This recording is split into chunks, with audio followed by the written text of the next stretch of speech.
Hi, and welcome to the Curst Rate Tracker tutorial. In this episode, we'll be covering how to use the manual tracker controls.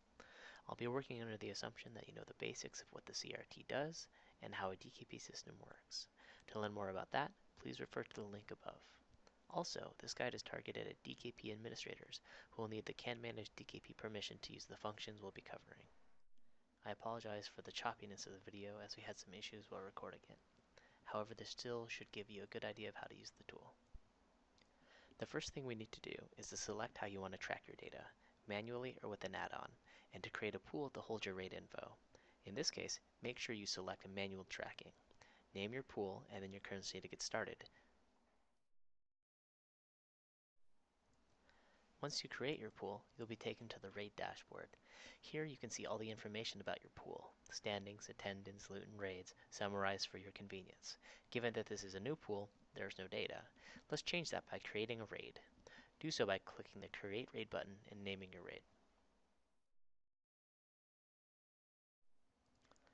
The Create Raid page lets you enter in all the information that's collected in a raid. You can enter the DKP value of a raid, which is how much each attendee receives, or use a zero-sum option, which divides all DKP spent by all the attendees. You can add bosses by selecting the instance and boss and hitting the Add Boss button.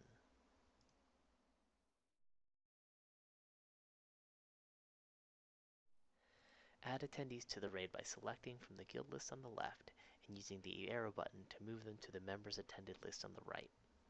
To remove characters from members attended, select them from the right list and use the arrow button again.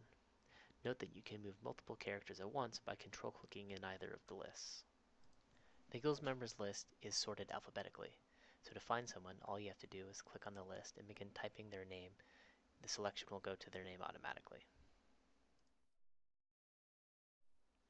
You can swap between lists by selecting characters in both lists and using the arrow button. One last trick is that you can clear the entire members attended list using the clear selection button below.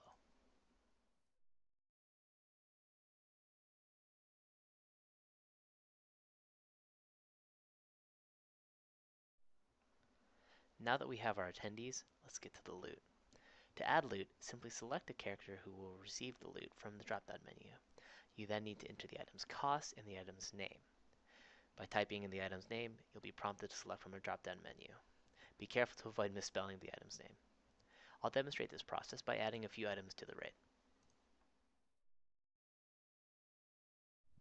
Similar to the attendees list, the characters drop-down is a list of the entire guild sorted alphabetically.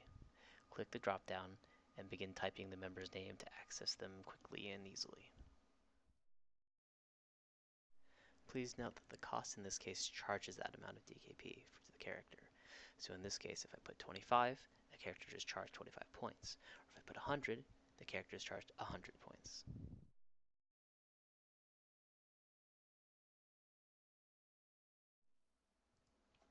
Adjustments allow you to subtract or add points from characters for various reasons. Common uses for subtracting points could be for someone being late, not having their consumables, or of course for getting veered into an Ixia's whelps. You could also want to add a bonus DKP to someone for providing additional consumables for the raid or any other benevolent reason. Add an adjustment in the same way you add an item, by selecting a character, entering the adjustment amount, and then giving a reason for the adjustment. Once you're done entering all the information for the raid, finish the creation process by hitting the Update Raid Info button at the bottom of the page. You'll now be looking at the raid details page for the raid you just created. You can see all the information you added in table format.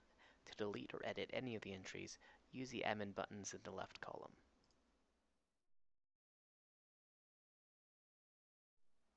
For example, if I accidentally entered that I won the cloak from Nefarian when our warlock actually won it, I can use the edit function to change this.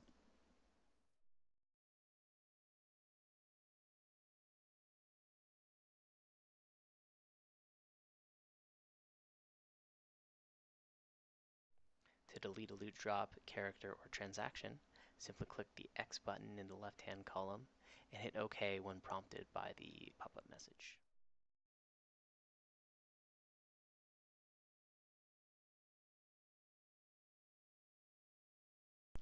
Get back to the RAID dashboard view by clicking the name of the pool at the top of the page.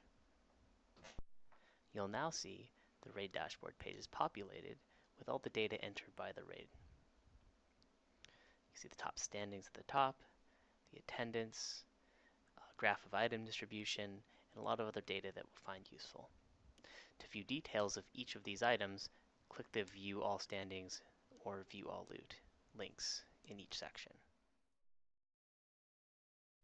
You should also note that you can delete or edit entries from the dashboard as well. You don't actually have to enter the RAID view to do so.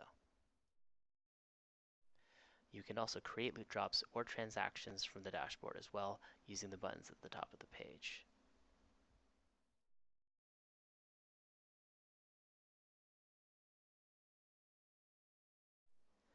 That about wraps up our overview of the CRT manual tracking process.